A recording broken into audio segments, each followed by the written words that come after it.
Thank you so much for being here. My name is Jake Sullivan. I use he, him pronouns. I'm the Senior Manager of Field Learning at Mentor National.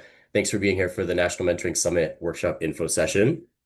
I'll get started with just covering a little bit about what we will be going through today. So the first section will be kind of giving an overview of what the summit is, if you've never heard of it, if you got this in an email, if a coworker forwarded it to you. I'll be sharing just a high-level overview of what you could expect at the 2027 National Mentoring Summit. Then I've compiled some questions from either the registration that you all filled out or some just questions that I know we get a lot of in past years before getting into the request for a proposal process overview. So I'll give timeline. I will give an example of, or a couple examples of solid applications that were accepted in the past, as well as walking through the application itself. Then I'll get into the selection criteria, so giving a little peek behind the curtain in terms of what you can expect when we go to evaluate the workshop applications, what we are looking for, and then kind of getting into some tips and tricks to make sure that your application is in alignment with that.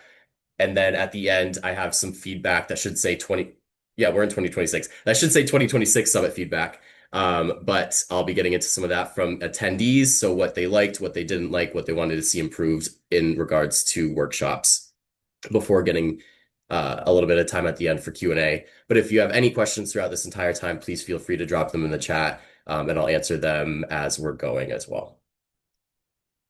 So I believe my next slide is, yes, who is with us today? So I do want to get to know who's in the room just so I'm understanding who the audience is a little bit more. So if you can, drop your name, your organization, and then have you attended the summit, yes or no, in the chat. So again, name, organization, and have you just attended the summit? And drop that in the chat for me, and then I'll get started. Awesome. Jamal. Please share your expertise. For folks who don't know, Jamal's a really amazing presenter who's presented for at least as long as I've been at Mentor at the summit. So I know you'll have some good tips and tricks. Crystal, thanks. Yes, attended. Okay, actually, a lot of people have attended. Cool. That's good to see. So a lot of you already know, like you've attended the workshops. So you know, and yep, Renee, awesome. Good to see you here. Thanks for being here. Same thing. If you have any tips or tricks around workshop applications, please do share. Awesome, awesome. For those who haven't attended, hopefully we'll see you at the 2027 one in January in DC. Awesome, cool. So a good mix. Thanks everybody for doing that. So just to get everybody on the same page, the National Mentoring Summit is convened annually, as I shared just a second ago. This is our 17th annual National Mentoring Summit, and it's an opportunity for mentoring practitioners, researchers, philanthropic investors, youth leaders, government and civic leaders, and affiliates from across the country to come together to unite under the shared goal of driving positive change for young people. So there are opportunities to network, learn from one another, whether it's in workshops or if it's this picture shows one of our main stage plenaries where we always have really amazing performers, keynote speakers, things like that. And of course, explore best practices through things like our exhibitors hall, again, our workshops and other opportunities, all with the goal to strengthen and expand the mentoring movement. So again, I shared a little bit about the audience. Each year we have around 1,000 attendees. I think I mentioned this at the beginning, but it takes place in Washington, D.C. in January. Last year was February for the first time, but it's in January because that's when National Mentoring Month is. And then there are usually around 80 to 85 workshops. So there are 5 workshop time slots throughout the 2 days on Thursday and Friday. And then there are about 15 to 17 workshops per time slot. So we try to provide a wide range of topics and different themes across those so that people have a lot to choose from. And then each workshop is 75 minutes long. You can expect your workshop, if you submit an application, to have a maximum number of 150 participants. I'd say that's on the larger, or definitely on the larger end. There aren't a lot of workshops in each time slot that have that many participants, but we do have some bigger rooms. And then the minimum is usually somewhere around 20 to 30 participants. But most workshops, the average is 40 to 60. So just to give you a little picture of what you can expect in terms of what actually, how many people, who's there at the summit each year. So some questions that we've received in the past, will speakers be responsible for their own registration, travel, and hotel accommodations? When you submit your application, and again, all this information is on the website link that I'll drop again in the chat, as well as on the application itself, but I'm just sharing it here for this recording and for the folks here. One speaker will be given a complimentary registration code, and then another will be given a discounted registration code. So that's per workshop. So if you're the only presenter, you receive that complimentary registration code and you can attend the summit for free. And then if you have a co-presenter, they'll receive that discounted registration code. All speakers are responsible for their own travel and hotel accommodations, but we do release information about our discounted hotel room block at the Westin DC downtown. That's the hotel where we also have the conference at.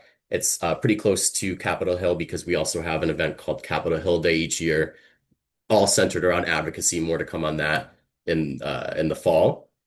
Are international experiences and approaches accepted? Absolutely. So each year that I've been here, I believe this will be my fifth summit. We've always had several international presenters, and it's always really exciting to hear from folks across the world how mentoring looks and the different innovative approaches that people all around the world are taking to mentoring. Is there AV equipment available? So yes, a list. This is also on the application itself, and it's on that webpage that I shared. But there's a list to what's offered to everybody, regardless of what type of workshop you're doing. But basically, there's like a chart paper, markers, projector, cords to hook up your projector, capability to do audio and visual stuff like that, and then a couple other things that I'm forgetting right now, but it's included in that list. How are rooms set up? All rooms will be set up in either theater style, so that means rows of chairs, or in round tables that fit about 8 people each. And so in the application, if you have a preference for either one of those, you can request that. Or if you have a request for something else, you can also request that, and we'll do our best to accommodate it. For example, I know in past years, a couple presenters have requested to do sort of a U shape or a crescent moon shape so that everybody can kind of see each other and have more of a group discussion, but that has to be requested in the application because we plan the room setups pretty far in advance. On the next slide, I have a couple pictures of just what these rooms can look like. On the left, you'll see this round table setup. This is really good if you have plans to have attendees do some sort of arts and crafts, or if there's a worksheet or some sort of thing that they'll be filling out. And then on the right, there's the theater style. This is one of the bigger rooms that I was talking about. This is really good if your workshop is primarily presentation, or if you have some sort of panel discussion planned for your workshop. I'm seeing if 4 students will be in the chat, a question. If 4 students will be attending as part of testimonials and sharing, are they complimentary? That's a great question, Jermaine. Thanks for that. So as long as they're only planning on attending the workshop itself, yes, they don't have to pay for the rest of the summit. And you can reach out to me directly to receive a special registration code for cases like that. A couple other questions. This one's been really common. What questions do attendees want to see more of, or what are the most popular workshops? So in my experience, I really haven't seen too many serious trends based on registration in terms of people always sign up for this workshop first, or this topic gets a lot of people or a lot of attendees. I've tried to notice that throughout the years and haven't really seen anything pretty solid or consistent. But based on our surveys, some attendees have expressed particular interest in the topics below for future summits. So we do a survey of all of the attendees, and these are some ones that have come up a few times. So things like navigating the current political climate within a mentoring program, executive leadership level workshops, how to get funding, workshops that focus on group mentoring, workshops that are talking about AI usage, how mentoring programs are using that, how are they not, what are the concerns, trauma-informed mentoring, mentoring immigrant and refugee youth, workshops that are tailored to grassroots mentoring programs, rural mentoring, stuff like that. So these are just a few. Of course, your kind of bread and butter workshops that are around screening or matching or recruitment are always wanted, and we always need those types of workshops, but these are just some that have emerged in the surveys that we do each year. Request for proposal process overview. So the request for proposal opened on April 13th. That was a couple weeks ago, a few weeks ago. And then the submission deadline is May 31st at 11:59 Eastern Time. Review period. So this looks like your application being reviewed by two members of the Summit Workshop Review Committee. So that's made up of folks all across Mentor National from all departments, whether they're executive leadership, development, training, programs, affiliates, that type of thing, as well as mentor affiliates. So we have 22 affiliates across the country who deliver our work on a more local level, and other organizational partners make up that committee. And so each application is reviewed by two members, given a score. Again, I'll get into that selection criteria in a little bit.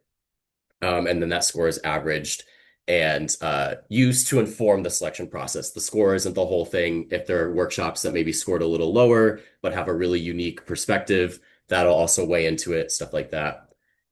So that happens from June 4th to the end of July. And then those first couple weeks of July, we're solidifying, finalizing a workshop list. And then everybody will be notified on July 21st whether your workshop application was accepted, whether it was not, or if you were put on the wait list. So each year we have a wait list. Again, I'll give some more information on that in just a second. Where if there are workshops that no longer are able to happen for whatever reason, we'll reach out to you first to see if you would be interested in that. Again, as I mentioned, around 80 to 85 workshop applications are accepted per year, and we get way more than that, and there are always way more really quality and really interesting workshop topics. So if your workshop doesn't get accepted, that doesn't mean that it was a bad application or a bad topic. It just means that there are so many people who are wanting to present. After that, August 4th, that's when we ask you to confirm your participation, and then registration opens. I believe we actually have a date for that. I won't actually say it right now. I think it maybe is already on the website, but I think it's September 7th. It's early September at the very least. And so that's when you can expect to actually register for the summit. Starting then, your workshop will be included in registration and so on and so forth. So now the RFP, I'm going to stop sharing my screen just for a second and switch to another website or web page just so I can show you the website as well as the RFP itself. Let me zoom this in a little bit. Share. And we'll share this whole screen. Okay. So now you should be seeing the Mentor website, and this is the link that I've been dropping in the chat. This is the 2027 National Mentoring Summit Workshop Proposals webpage. So this will have all of the information that I've shared today. This is where we'll post the recording and the slides from today. And then this is also where you can find the link to the application. I won't go through all this information because a lot of it's stuff that I've already shared, but at any point in the time from now until January when the summit happens, you can always come back here, check out any information. This will be where updates are. These are some testimonials from past presenters about their experience. And then just more information that will be helpful for you in terms of your workshop and putting it together and preparing, or your application as well. Frequently asked questions are down here. So again, a lot of this information that I'm sharing is in this page as well. And then the other thing I wanted to show before I get back to the slides. So this is a preview version. So this isn't exactly how it'll look or how it looks when you go to open it. But once you click, go back down. Once you click this red submit proposal button, it'll take you to this page where you'll create an account to submit your proposal. So this first page, you're entering in your presenter information. Again, I won't go through everything in in a ton of detail, but your biography, your title, stuff like that. You'll also input any co-presenter information. Again, we have the reminder here of one presenter will receive complimentary registration, and a second will receive discounted.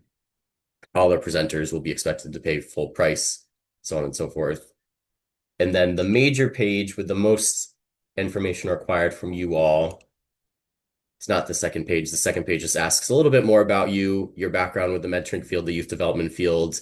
If you're affiliated with one of our mentor affiliates, will you have youth presenting with you, stuff like that. And then this third page is really where you talk all about your workshop. And this is the major page that we kind of look at when we're evaluating workshop applications. So we have things like the title, the topic, so you can select a few different topic areas to kind of narrow your workshop down at a high level of what are you talking about? What kind of category does your workshop topic fit into? Seeing a question in the chat. Can you enter background info for all co-presenters beyond the second one? Yes, yeah. So each workshop, I believe the cap is 4 workshop presenters. So you can, at that point, it just only showed the first one, but you can add all, if you know them, you can add all 4 or all 3 or whatever co-presenters. And I'm seeing another question. What if you aren't sure who your co-presenter will be? That's okay. People do add their co-presenters later down the line. You can always make a note somewhere in the application of like, there will be another co-presenter. I'm not exactly sure. I'll send you the information at another point in time. We do ask, unless there's some sort of extenuating circumstance, to have that sort of solidified by that August 4th deadline so that we can use that information in registration. But I understand that even starting in June is a far way out from January and things can change. So if presenters change, that's totally okay. Just make a note in the application that you plan to have another co-presenter. Back to the application. Let me zoom in. Sorry, a little bit. Okay. So it has title, topic. I lost my scroll bar. Title, topic. They do it like this. Audience. So asking you who would be best fit for your workshop. Again, a lot of this is to give the evaluators, the people who will be reviewing your workshop application, to help paint the picture for them to kind of understand who will be a best fit for your workshop and kind of put it into context. The next box, workshop objectives. So we ask you to list 3 practical learning outcomes for attendees. This is partially because it's just best practice in terms of workshop design, but also because attendees really appreciate when there are practical things, action steps that they can do right after they leave the summit that they can take back to their teams. So we want to make sure that that's clear and thought out.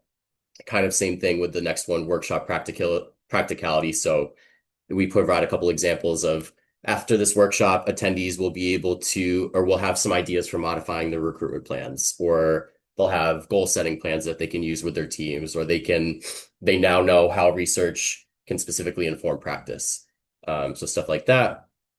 And then the major one is this workshop outline section, where you'll provide a detailed outline for your workshop structure or format. So in this one, you include any materials, activities, and if there are more than one presenter, you'll also include a description of each presenter's role in the session. So if one person will be leading the intro and the icebreaker, and another person will be leading the presentation, you can put stuff like that in there. Again, in just a couple minutes, I'll show some examples of really strong applications to kind of bring this to life a little bit more. The next box is the public workshop description. So this is what we'll use for registration. This is kind of taking a marketing lens to your workshop of like, how can you make sure that your workshop is being marketed in a way that's not only engaging and attractive to attendees, makes them want to sign up for your workshop, but also that it's accurate to the content of your workshop. So not overselling, not making it seem like it's something it's not, but how can you condense your workshop into that 100-word limit to represent it to attendees who are going to be signing up. After that, some workshop tags. Again, these are used during registration when attendees are looking for workshops to sign up for. It just helps them narrow things down because it's a list of 80 workshops that they have to choose. So we can kind of, if someone's particularly interested in group mentoring, they can click this one and then they can only see workshops that are meant for group mentoring programs or that are particularly relevant. This next one, a mentor is considering offering a few longer, more in-depth workshops or pre-conferences at future summits. So this is just to check the box. It doesn't weigh whether you say yes or no. It doesn't weigh into whether you'll be accepted, but we're just seeing interest among workshop presenters of who might want to present a workshop like that. That's maybe a few hours long instead of just 75 minutes that gets a little bit more in depth into their topic. So for now, I think that's all I'll share. Actually, I'll show this next page. This is where you show the room setup and stuff like that. Here's the list of the stuff that you'll receive as when you are there on site, the projector, the gooseneck microphone attached to the podium, internet access, so on and so forth. But yeah, you can explore all this and read it a little bit more in depth when you go to submit your application. Let me switch back over to my slides really quick. Current slide to get into the selection criteria.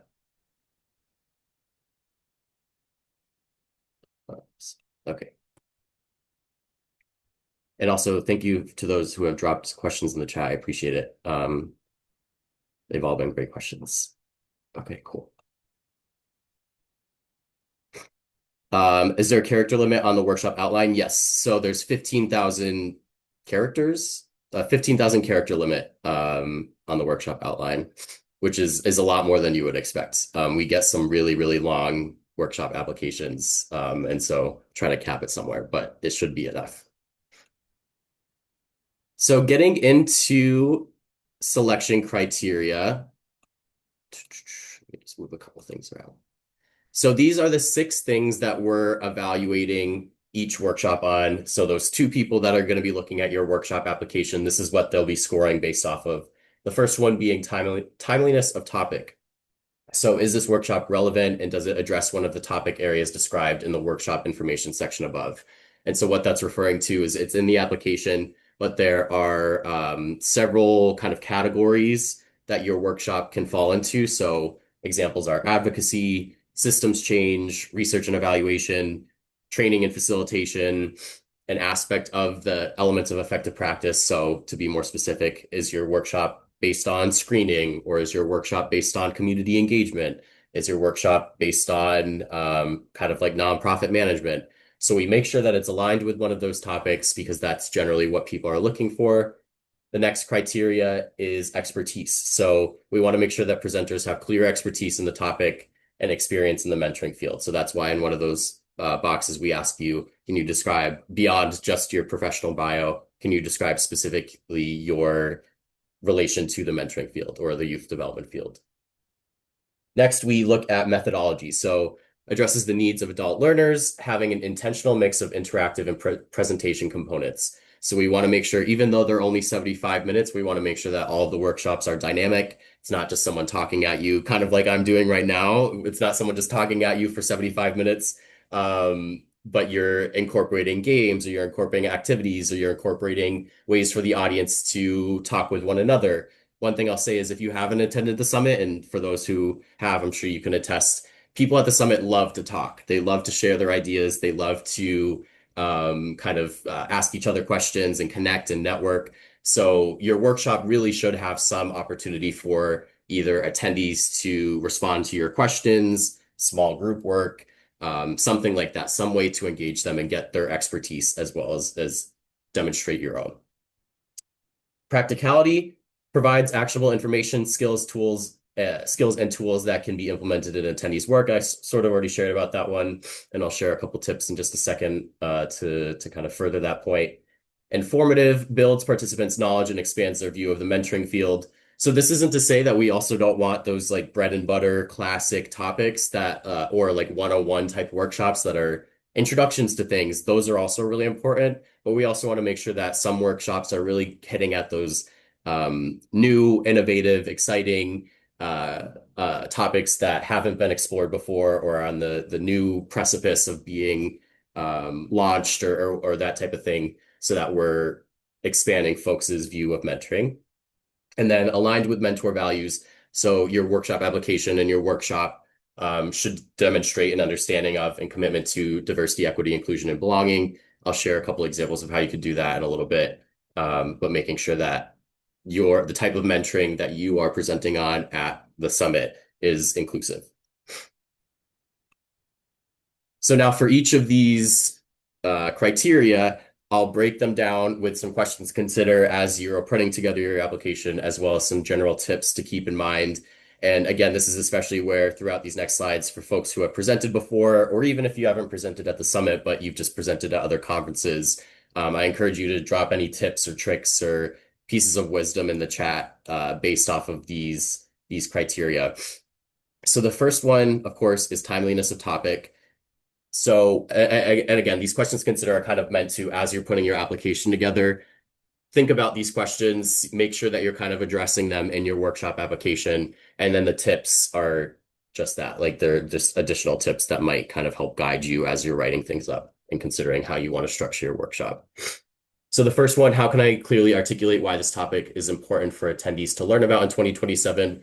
This one, again, gets at some of those, if you're talking about something, if there's a topic that you're presenting on that has been discussed a lot. That's okay, but how can you make it a little bit different, or how can you look at a different perspective, or how can you talk about a different population if you're talking about recruitment, how can you talk about recruiting a population of mentors that maybe we don't talk about a lot or something like that?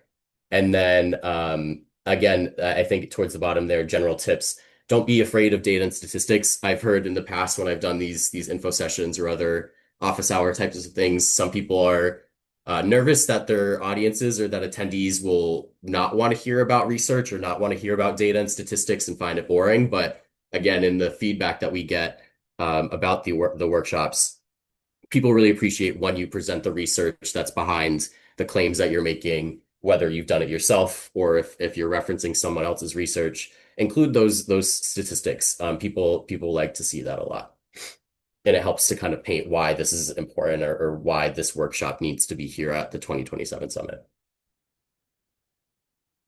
Expertise. So, am I the right person to be presenting on this topic? So, this is something I guess more like internally to consider when you're going to present a topic, based off of your lived experience or your lived expertise alongside your academic and professional expertise. Kind of considering, should I be presenting on this? Do I have the credentials? If not, but I'm passionate about it, can I bring in a co-presenter who complements my own expertise or lived experience?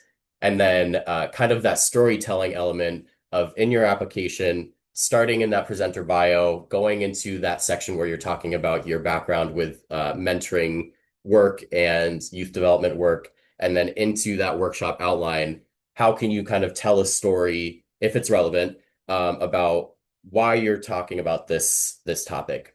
So, for example, some presenters will start off with in their intro section of their workshop, they'll tell a little bit about themselves, how they got involved in mentoring, and then they'll transition into like what they learned from their mentoring program that they were a part of as a kid and why that made them want to start their own mentoring program or why they wanted to get involved. So stuff like that. There's different ways to do it. That's just one way, but there are of course always bonus points for youth engagement in voice. I know it can be a lot, both financially, logistically, to bring young people to the summit. But of course, if you're able to, definitely bonus points for that. We always love to see that. But if you're able to get a video recording of a mentee in your program or a young person that you work with or a youth board member and put it in your presentation, you can note that in your application in the outline of being like, we're going to play a video from a young person talking about this topic or talking about their experience with our program. And that's always great to incorporate. I think that's all for this one. Methodology. So this is the one about learning styles. There's so much different research and so many different frameworks on learning styles out there. I encourage you to check them out, feel out which one is the most relevant for you. But really the main point here is how can you address different learning styles? How can you make sure that you are incorporating different methods or activities to engage learners throughout those 75 minutes to ensure that there's a balance between presentation and interactivity. I would say for the most part in that workshop outline, as you're putting it together, there should never be like 75 minutes, even 70 minutes where it's just you presenting a PowerPoint. There should always be either at least a Q&A or a panel discussion, small group activity, stuff like that. And then be specific. So we want to, as we're reviewing these workshop applications, we want to kind of see and have the picture painted of what it's going to look like. So if you're doing an activity where people are throwing a ball across the room because it's supposed to symbolize community engagement. Like I throw the ball to you, and that's me lending a resource to you, and then they throw the ball to someone else, and that's them referring me to that community partner. Like talk about, okay, we're going to bring a ball. We're going to give the instructions in XYZ way. We're going to set up the room like this. We're going to have like participants do this, like go step by step for the activities instructions so that we can kind of see it but also see the relevancy to make sure that like you're not just having people do an activity for an activity's sake, but it actually relates to the learning and it relates to the content. Include time allocations. This is a really big one. So again, it's 75 minutes per workshop. That's not a lot of time. I would say once you do the intro, which is 5 minutes usually, it could be longer, but 5 minutes and then 5 minutes at the end to do like surveys, feedback surveys. It boils down closer to 60, 65 minutes of content. And so it's helpful for us as reviewers to see like, okay, 10 minutes, I'm going to do intro and I'm going to do a quick icebreaker. The next 10 minutes, we're going to do an overview of our program. The next 15 minutes, we're going to break people into small groups so that they can work on a template that will help them to build their recruitment plan. The next 10 minutes, we're going to show, or we're going to have people share out. The next 10 minutes, we have a Mentimeter that people are going to vote on different strategies or something.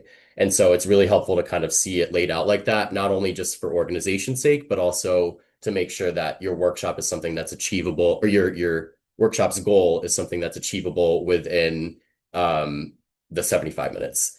And I just saw a comment in the chat. I'm glad it's refreshing to see. I figured it's going to be a controversial point. Um, I should say this is not a mentor specific policy by any means. This is a me specific policy, me specific suggestion. Please don't use ChatGPT to write your answers for you. I know everybody uses it in different ways, and there's no judgment there. And also, I'm not saying don't use it at all if that's something that's a tool that's helpful for you for whatever reason. But after reading hundreds of these applications over the years, there are times where I'm literally seeing the exact same copy pasted blurbs of text over and over and over and over. And so, as I said, we can tell. And I think it kind of signals a couple things where it's not tailored to you specifically. It's not showing your unique voice and your expertise.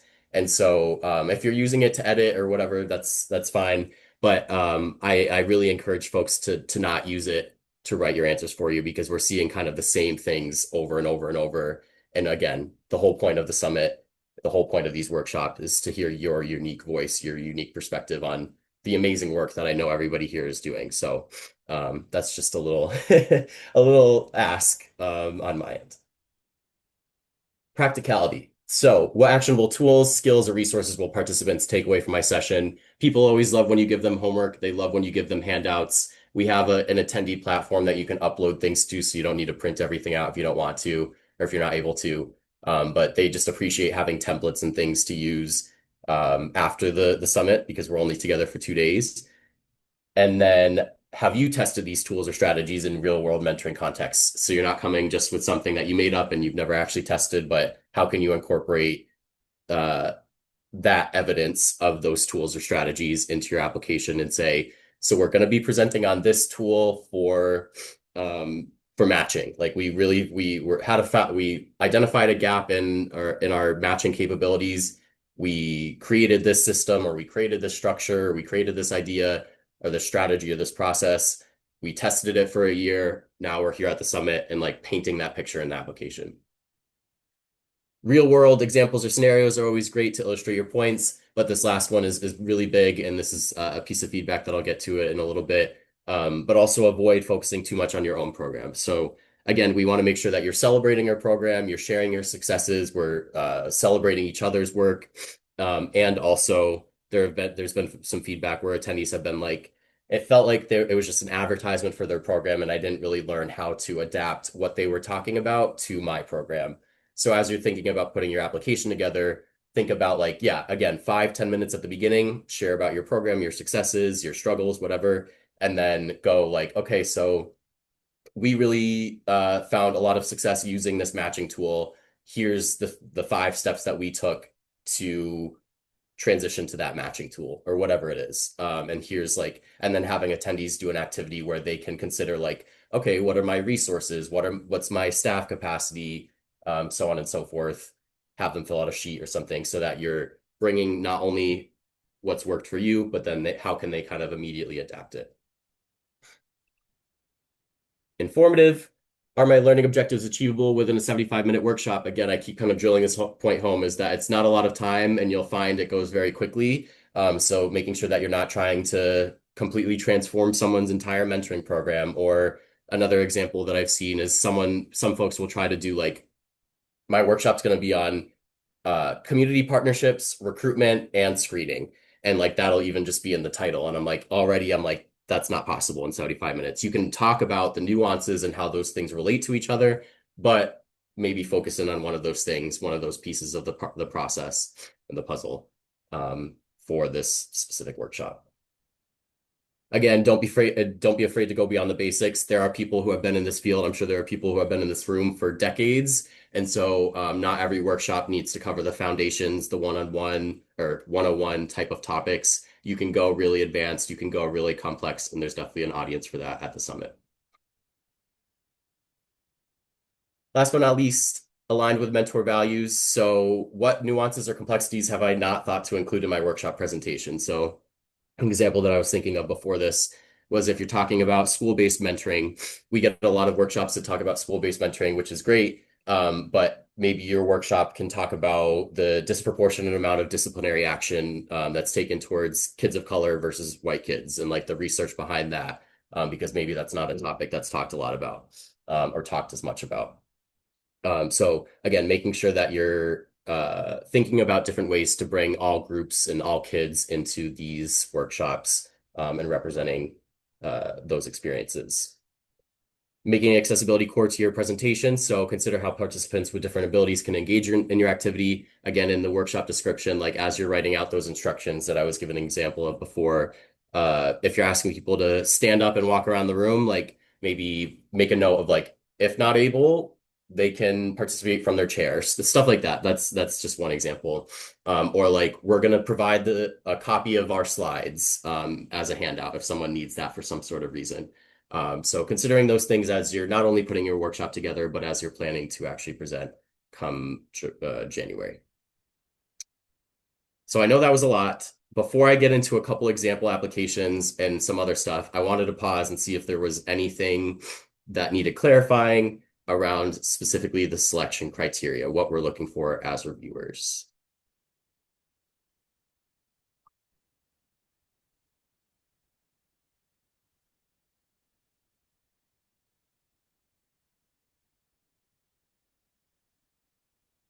Cool. We'll keep it pushing then. Thanks everybody for your being here so far. So now I wanted to give a couple example applications from past years, so that again you can either model. You don't have to model it and have it one for one when you submit yours. But these are just some tips and tricks that we as workshop reviewers really appreciated. And I think ultimately when it comes time for you to present, this type of organization helps you as a facilitator, as a presenter to organize your thoughts. So. Workshop title, Reclaiming the Narrative Through Art Expression, Our Stories Zine Workshop. So immediately you can kind of see that there's an art element, there's some sort of hands-on element. It's clear of what they're doing, reclaiming the narrative through art expression. You're going to be making zines. You get what the workshop's about. Objectives. So they list the 3 objectives here. So the first one shows that it's a unique framework. It's specific to this organization, IMY, their approach to uplifting youth voice through art and writing. Then it shows that attendees will learn how to develop authentic narrative within a group and peer mentoring space. So again, it shows a specific context that this type of work or this topic would work in. And then the last one, how to build their own IMY statement. It shows that we're really focusing in on that specific organization's state, like that specific organization's framework and the practice that they do, which is building these statements, which is achievable within a workshop's time frame. Practicality, so ownership of voice. Participants will gain a practical understanding of how IMY's workshop curriculum can be used to support youth in taking ownership of their voice. And then the second one being building safe spaces of group mentoring through organic discussion. So their activities can support navigating deep and sensitive topics around the effects of oppressive systems and policies, and they create the space to build a bond and community. So again, you see that there are specific actionable things about finding purpose, about finding your voice. There's some storytelling elements in there that you can bring to your program and address challenges that a lot of programs might have, which is talking and navigating these conversations around sensitive topics. So as you can see, this is kind of mapping to that website, that web page that I was showing before. Workshop outline, this is one way that they did it. Again, not every workshop application has everything in this example. They don't have the time stamps that I was talking about, but that's okay.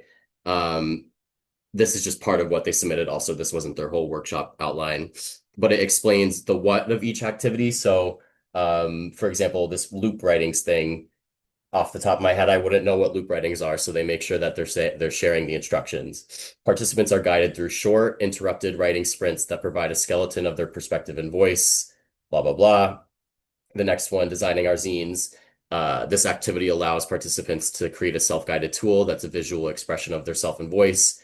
This shows the purpose behind the material or the purpose behind the activity again, which is important. And then they also list like the materials that they'll be using again to help paint the picture of what the workshop will look like on the day of. Magazines, collage supplies, paint, watercolors.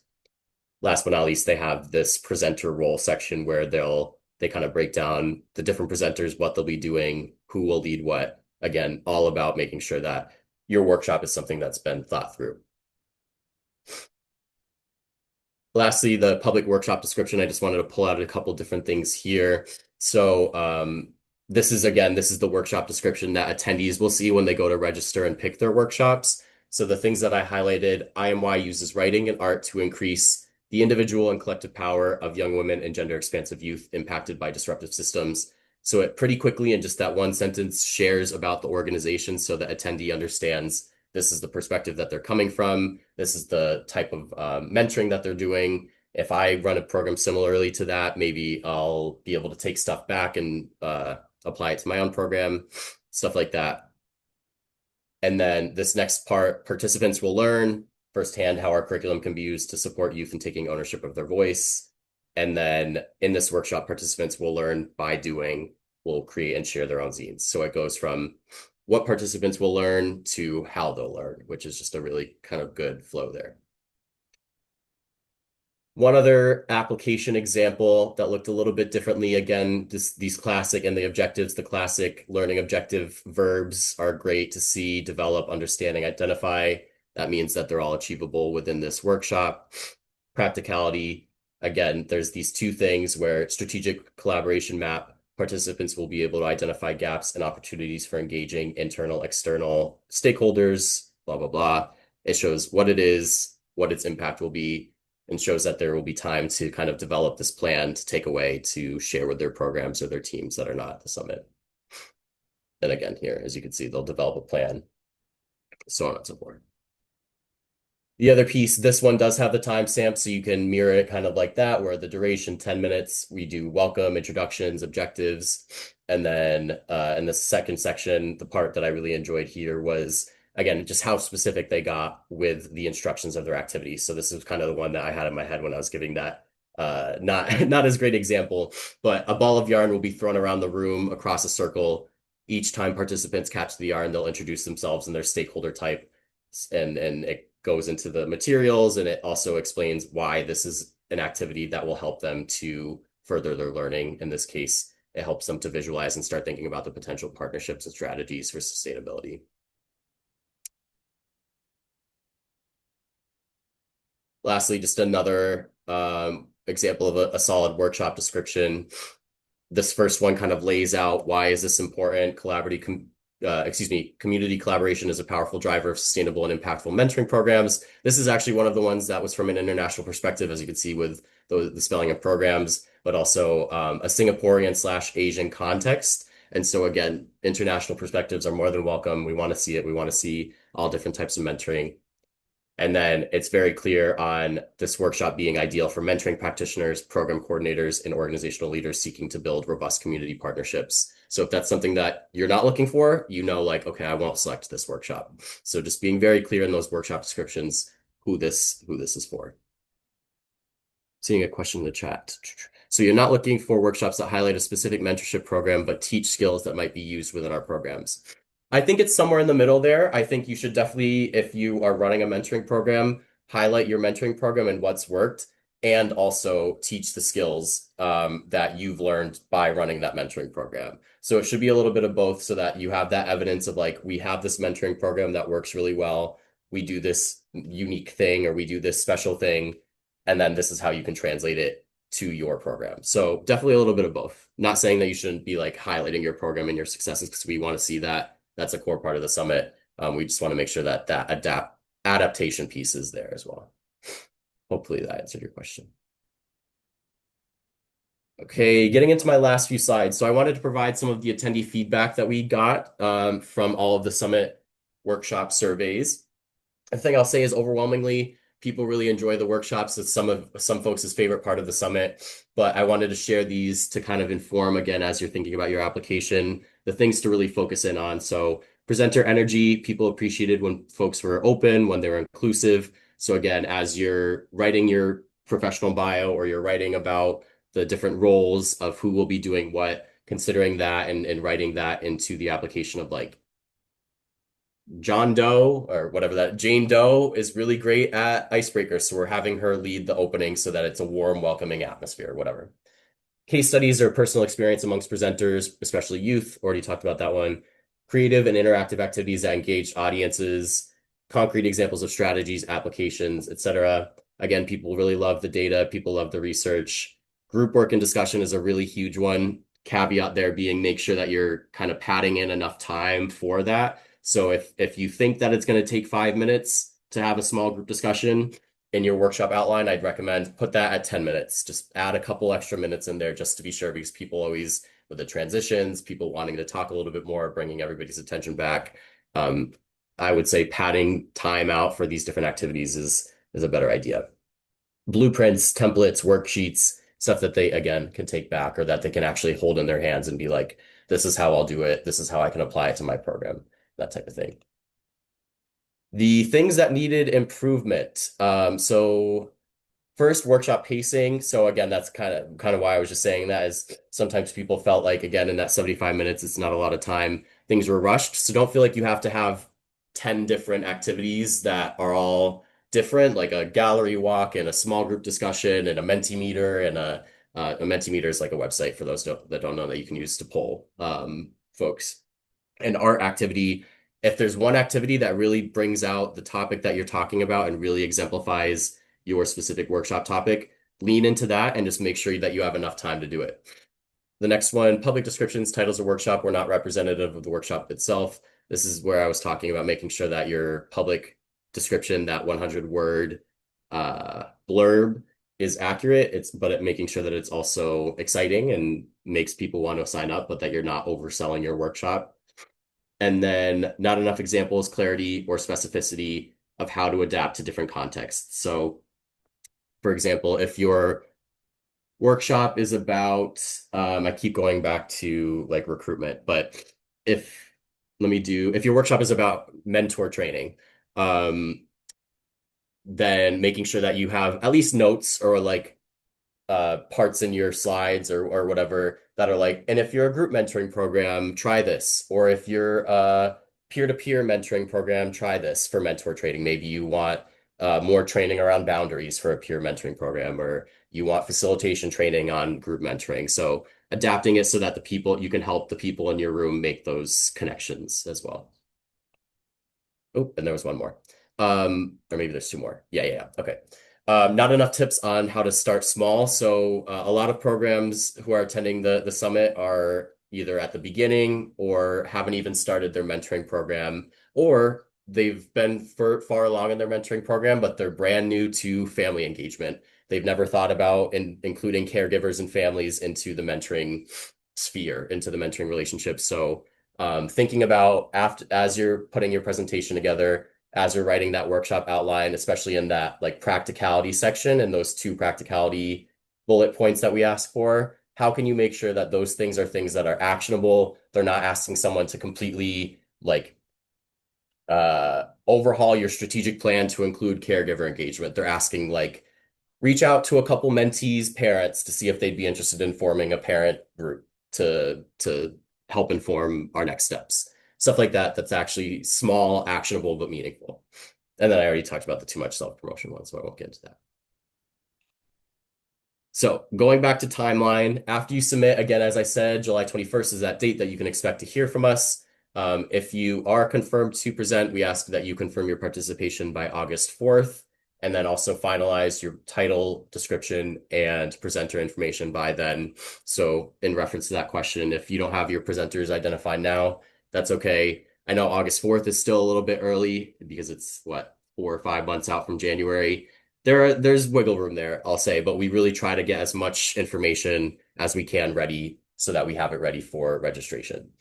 If you are waitlisted, we'll let you know by December 4th. if you have been selected. And then if your workshop application was rejected this time around, of course, thank you for taking the time to submit, and we still hope to see you at the summit in January. This is the same slide as before, but I just put it as a reminder, just as a timeline as we're closing out. So you have, what is that? About 3 weeks, a little over 3 weeks to submit your workshop. May 31st again is that deadline. And then again, July 21st is when you'll be notified. Registration opens in early September. You'll receive more communication about that. So for next steps, visit the website at mentoring.org/summit or that link that I shared in the chat if you want to see any of this other information. Probably within the next week, I'll post this recording as well as these slides to the website as well. I'll also specifically send all of you, since you attended, an email with that link and notifying you when that's available. And then with any questions at any time about anything, there's no stupid questions. You can always email me at summitworkshops@mentoring.org.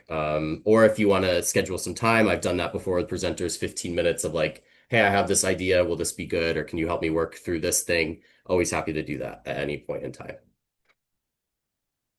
So that's all for me. Any last questions that folks have before we part ways for the day?